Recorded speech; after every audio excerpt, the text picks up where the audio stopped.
Welcome to the third annual SR4U Boot Awards, brought to you by SR4ULaces.com. SR4U Laces, the official laces of laceless football boots.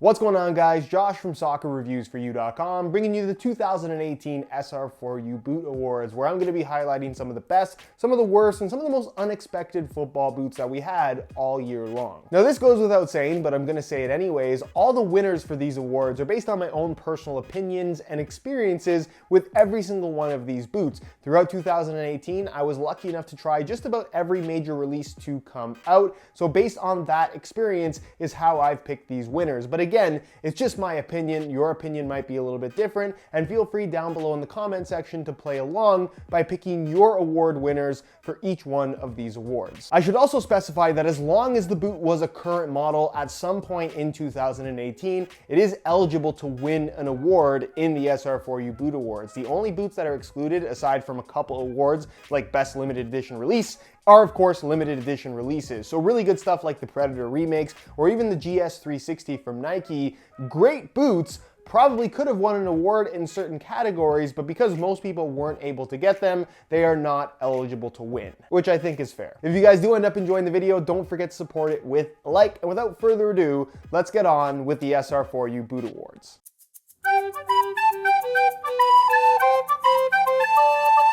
So we're starting off with what is arguably one of the most important awards that I'm going to be giving out, and that is the best speed boot. And the reason why I think this is so important is because speed boots really represent what the modern football boot industry has become. I don't think anyone's going to argue that the game nowadays is all about speed. So that's why the latest and greatest speed boots that offer the latest technology, the best fit, the lightest materials, the lightest construction, the most aggressive design tend to be the most popular, which is why every brand that makes a speed boot, it typically ends up being their most popular model. And in 2018, we got a lot of great speed boots from a variety of different brands, but one in particular, when you're talking about objective performance, I think stood on top of everything else, and it's really no question here which one was the best. It is the current generation of Nike Mercurials, the Mercurial Superfly 6 Elite and the Mercurial Vapor 12 Elite. Essentially the exact same thing, one's a low, one's a mid, but again, when you're talking about a boot that fits really tight, that offers super aggressive traction, that is extremely responsive, has the cutting edge design, all the latest tech,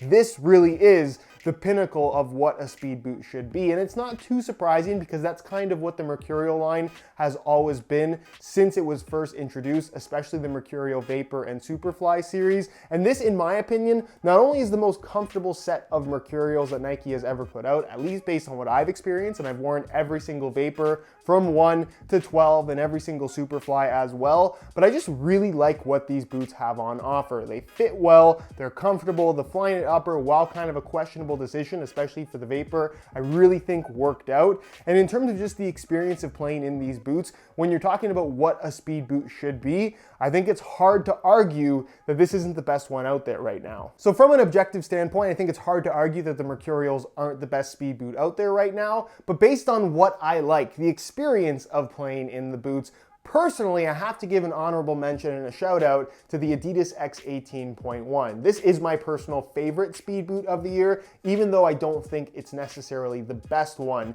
It's comfortable, it's lightweight, it fits relatively tight, and it does offer a relatively barefoot feel. But again, objectively, when compared to the Mercurials, the traction isn't quite as aggressive. They aren't quite as lightweight, they aren't quite as responsive, they aren't quite as thin, but that's not necessarily a bad thing. If you want all of the latest speed boot tech in a slightly more relaxed form factor, then I think you're really going to enjoy the X18.1.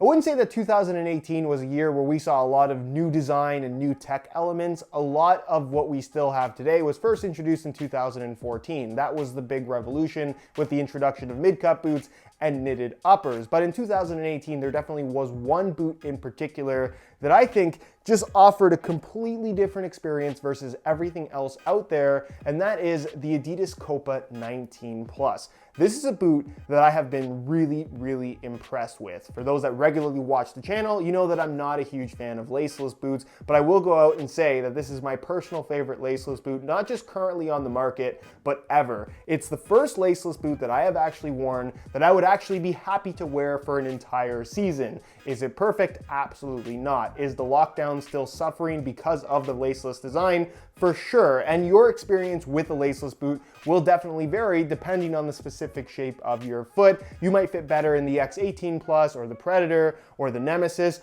or the Copa. It's really, really difficult to say. The Copa does happen to fit me quite well, which is why I think my experience with them has been a little bit more on the positive side. But what makes this boot so unique is the combination of a laceless design, the prime knit element, the kangaroo leather that is just ridiculously soft and thin, and then the two elements coming together by way of their fusion skin technology that is actually really, really impressive. It's a boot that isn't super light, and in terms of, I guess, objective performance, there's nothing overly impressive about it. But if you're a fan of leather boots and at the same time a fan of really modern tech and just looking for that unique experience, this is definitely the most unique football boot that money can buy right now. This is a category that's pretty self-explanatory. The old boot exists, the new one comes out, the new one's much better than the old one, therefore it is most improved. And there are actually quite a few boots that you could make an argument for being most improved over the model that they replace, but for me there were two in particular, two winners for this award that I could not decide between, which is why I'm going to have two winners, with the first winner being the Puma 1, specifically the leather variation, but the synthetic one's not that bad either. This is a line of boots from the Puma brand that just has not been good up until the latest Puma 1. This is a boot that is light. It offers a premium leather touch if you do go for the leather variation. It's responsive, it fits remarkably well. It's a very comfortable boot straight out of the box. It does feature a fairly unique mid-cut design in that because of the adjustability you have with these extra lacing positions, you can actually get quite a bit of lockdown and I guess to a certain extent, I don't want to call it ankle support, but some kind of firmness around that ankle area that you just can't get from any other boot. It also has a really good sole plate and stud pattern, and as a whole, it's the first time there's been a Puma 1 model that I would actually wear. And then winner number 2 is the New Balance brand. This is a brand that really offered nothing good, period. There was nothing from New Balance at the start of 2018 that I could personally recommend. Now they have two boots. One in particular I think is a lot better than the other, but they are both solid overall. The New Balance Tequila 1.0 Pro, which effectively replaced the Vizaro line, is nothing like the Vizaro, but hugely improved and in my opinion the best boot New Balance has ever produced. One of my personal favorites of the year, just a tremendous boot overall. And then the Furon 4.0, every single generation of Furon just hasn't been that good, the first by far being the worst, but this new Furon 4.0 Pro, while not perfect, while not a legitimate top 5 speed boot option, if you do happen to get a pair, which you can get them for some deeply discounted prices, it's actually a pretty decent pair of boots.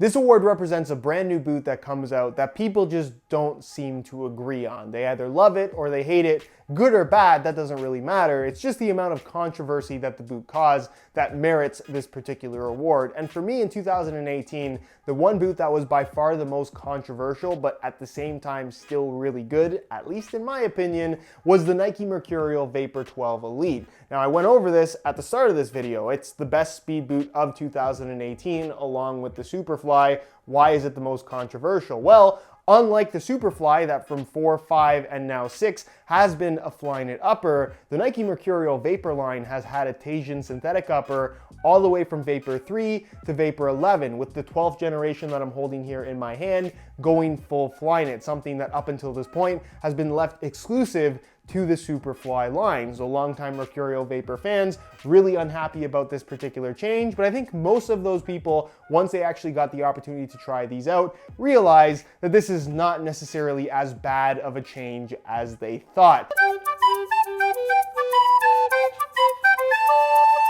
If there's one thing that I don't care for as much in the modern football boot industry, it's the need for change for the sake of change. There are plenty of models that have been really, really good that they come out with a new variation of just because they want to have something new. So that's exactly what this award represents. Something that was already good that got replaced with something that didn't screw up the original formula, which is why this award goes to the Puma Future 2.1 that replaced the Puma Future 18.1. And the reason why they didn't screw it up is because they really didn't change much at all. This is basically 99% or 95% 5%, depending on what percentage you want to give. That's completely meaningless. The same exact thing as what we had previously with the Future 18.1. It maintains the net fit construction. It maintains the exact same knitted collar. It maintains the same fuse over top. The only thing that's slightly different is the mesh base layer is a little bit softer this time around. So you could actually make the argument that they did ever so slightly improve the boot. The sole plate and stud pattern, exactly the same.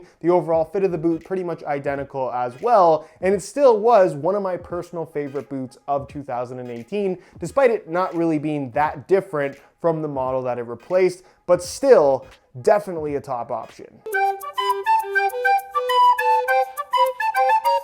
Have you ever gone to the store and seen a product of any kind that you just thought, wow, this is really dumb? Who would buy this? How did this happen? That's basically what this award represents. A pair of football boots that arguably should not exist because it's just that dumb, which is why this award has to go to the Serafino 4th Edge. Now, I'm not sure if this is a boot that came out brand new in 2018. I don't think it was. I think they came out prior to 2018. However, 2018 was the year that I got to try the toe poke boots, something that honestly, I thought was kind of a joke product until they actually arrived at my door. I made a whole test video where I basically tried to toe punt the ball as hard as I possibly could, and I can 100% say for sure that if you kick the ball with your toe as hard as you can, as long as you're not doing it like 50 times like I did in the video, it doesn't hurt. You can legitimately toe punt the ball pretty much as hard as you want. However, is it worth wearing the Serafino 4th Edge for the slight benefit, if you could even call it that, of being able to toe punt the ball as hard as possible?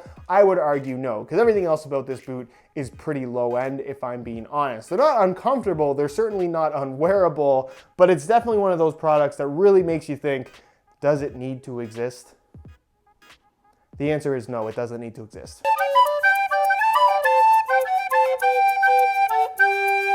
Now, this is an award that's pretty important to me personally because when I pick out a brand new pair of boots, if I'm not testing anything, my preference tends to be something with a soft leather upper. Whether it's kangaroo leather, calfskin, that doesn't really matter all that much because quality does vary from model to model. But when you're talking about the best leather football boot, I'm not just talking about best leather quality, because if we were talking about that, this probably wouldn't be the winner of this award. But when you're talking about the best leather football boot, the leather quality has to be on point, and it has to have all the other performance features built in that you would expect from a modern football boot in 2018. So while it wasn't new this year, it is still without question, in my opinion, the best leather football boot on the market, the Nike Tiempo Legend 7 Elite. This is a boot that partners a high quality kangaroo leather upper with every tech element that you could possibly want seamlessly in a boot that's lightweight, responsive, and just performs better than any other leather boot on the market right now. You could definitely make an argument for the new Copa 19 lineup,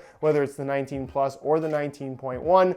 Obviously, Mizuno makes some great leather boots as well, but for me, for how much they cost, for what the package is as a whole, it's really, really hard to beat the Tiempo Legend 7 Elite.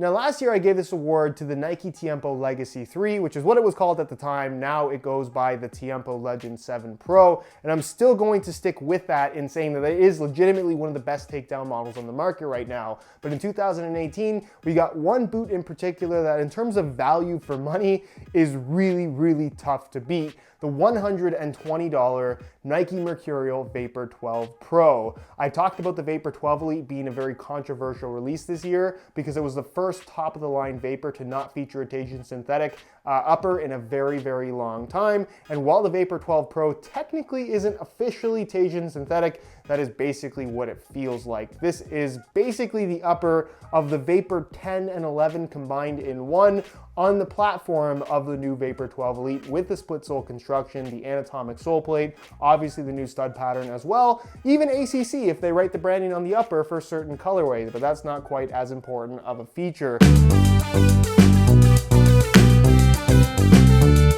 Now, typically when people hear the word overrated, they associate that with the product being bad, and that is not at all what I'm saying. What I am saying, though, is that this is a pair of football boots that just isn't as good as a lot of people have been led to believe that it is, and a lot of that has to do with availability, given the fact that most people in the world do not have the opportunity to actually buy these directly from the Adidas brand. And of course, I'm talking about the Adidas Glitch 2.0 in this pretty wild looking colorway that you could also argue is one of the ugliest, but depending on your taste, one of the most beautiful boots of 2018 as well. I side more towards ugly rather than beautiful.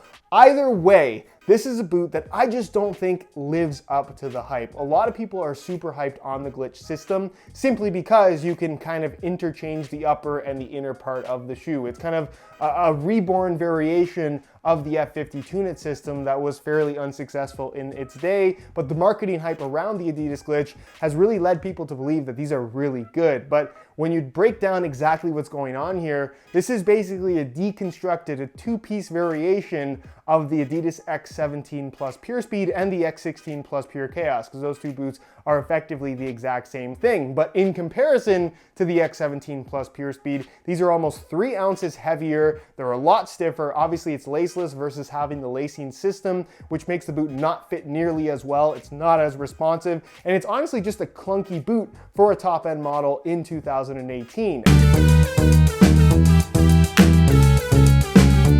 Now, we can't talk about overrated boots without talking about the underrated ones, which basically means that the boots are much better than the popularity would suggest. We could also call this award the Best of the Rest award, mainly because these are boots that are outside of the big 3 brands, Nike, Adidas, and Puma, who those 3 brands, in my opinion, really don't make anything that's that underrated. So for me, there was one clear winner here. I didn't have to think about it for more than a couple of seconds. The New Balance Tequila 1.0 Pro. This is a boot that I have been extremely impressed with, and ever since it first released about 6 months ago, has legitimately been one of my go-to options. I find the boot tremendously comfortable. I absolutely love the way that it looks, even though that has nothing to do with performance, and it actually reminds me a little bit of the original Nike Hypervenom Phantom 1 with that super soft mesh-based honeycomb Nike skin upper. This is not quite the exact same thing, but that's kind of what it reminds me of. Very sock-like, very, very flexible, very natural on your feet. I also really like that this kinetic stitch upper does have this slight kind of silicone grip texturing to it, so you do get that little bit of extra grip on the ball, kind of a power boot element to a certain extent, but not quite as sticky as I think a lot of people might expect.